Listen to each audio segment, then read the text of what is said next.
Hey guys, I am back on this today. This can, but it's like a flower can, like a vase.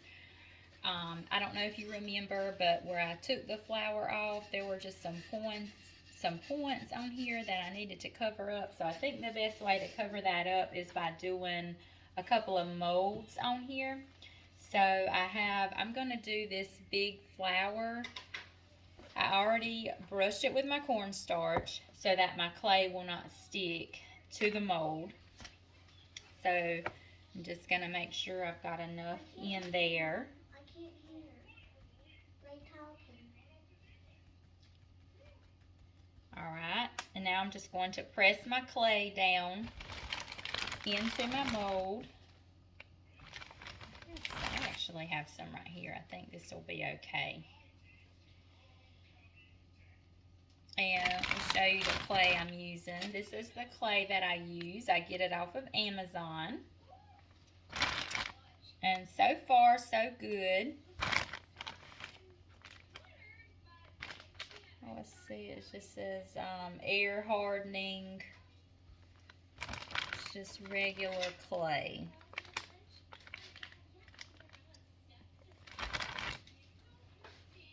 Okay, so I'm just pressing that down into my flour.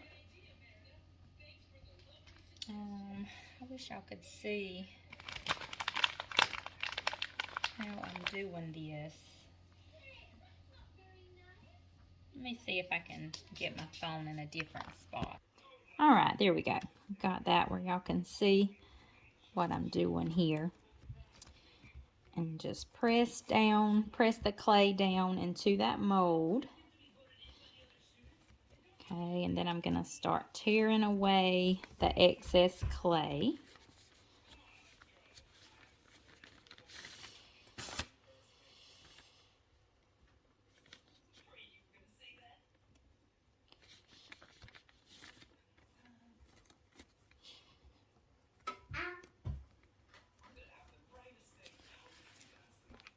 Okay, I'm going to tear this away because that's not the one I'm working with.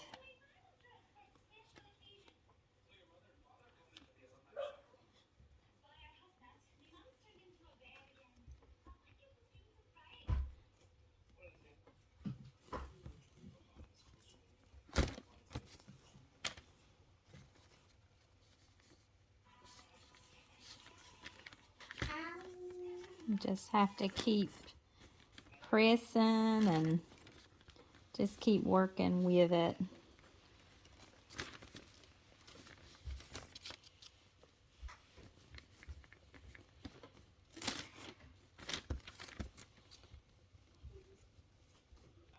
All right, and there's our mold. I want there to be like a raised background behind the flowers, so I didn't get all the clay out in between the flower decoration.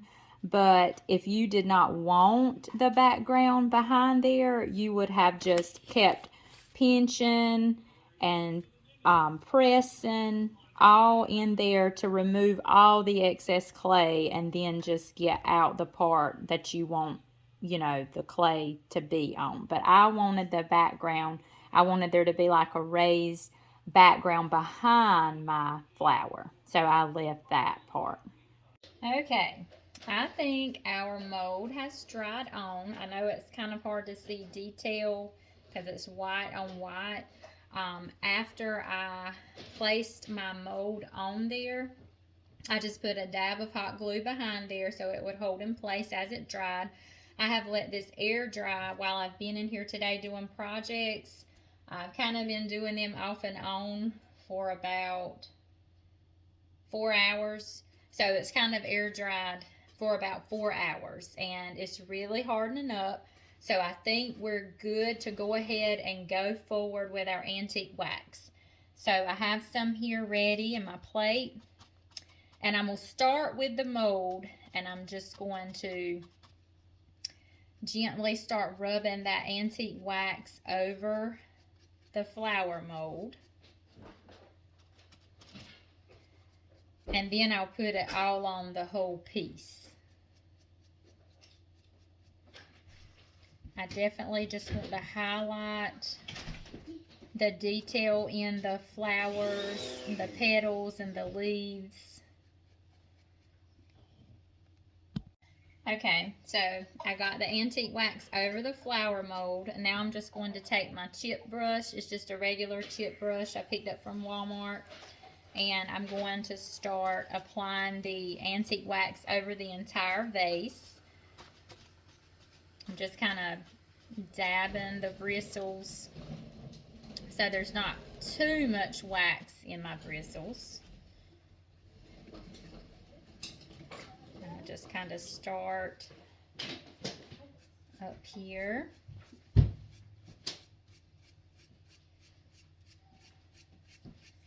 And I just kind of like to start lightly because you can always go back over it again and darken it some more if you want, you know, a darker wax, antique wax look. Or if you want more of that look, you can always go over it again. Well, even if you get too much on there, you can still kind of dab off or either go back over it with your paint color and lighten it up some.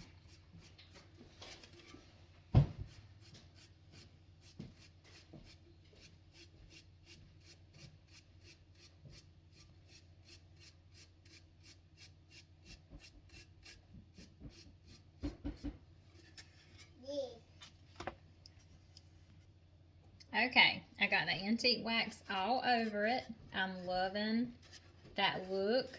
I've got my desired amount on there.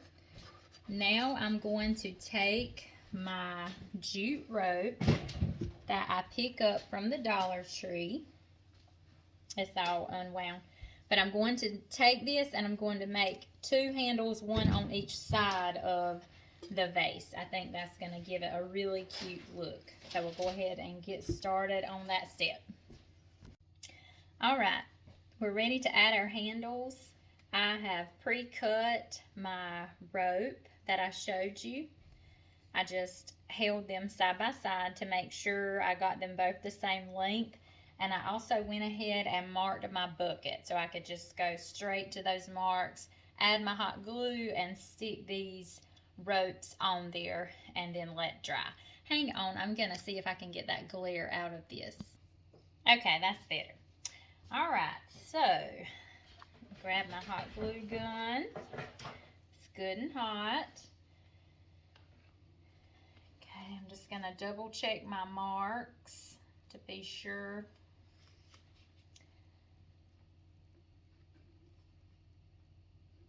They look even.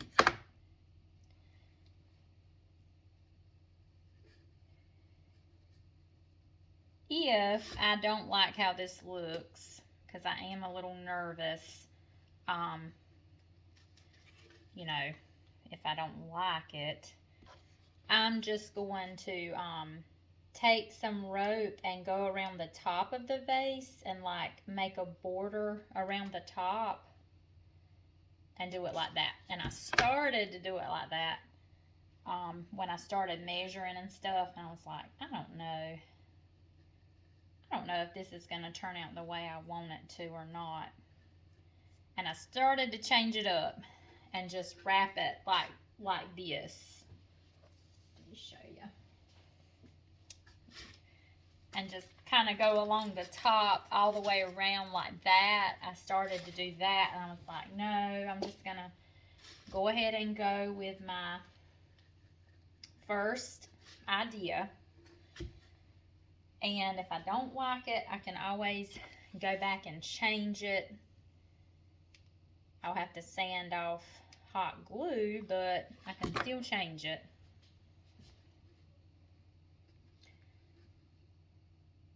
And if I don't go with that first thought, I'll always wonder, like, well, would I have liked it better if I did it that way? I'm an overthinker. For sure. Oh.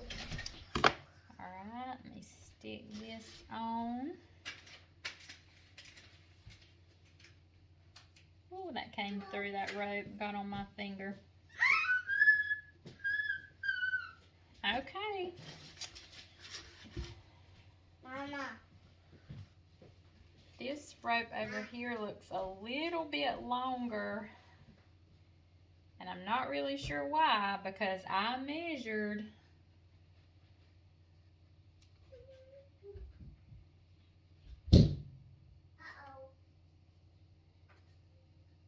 Okay, so I think this one needs to be taken up just a little bit. But overall, I think it's cute. I'm going to add some, I've got some little twigs and like little dried pieces like this that I'm going to put inside. And once I get it all finished and fixed, I will display it and show you all the finished product. But I am loving it so far. Let me know what you think.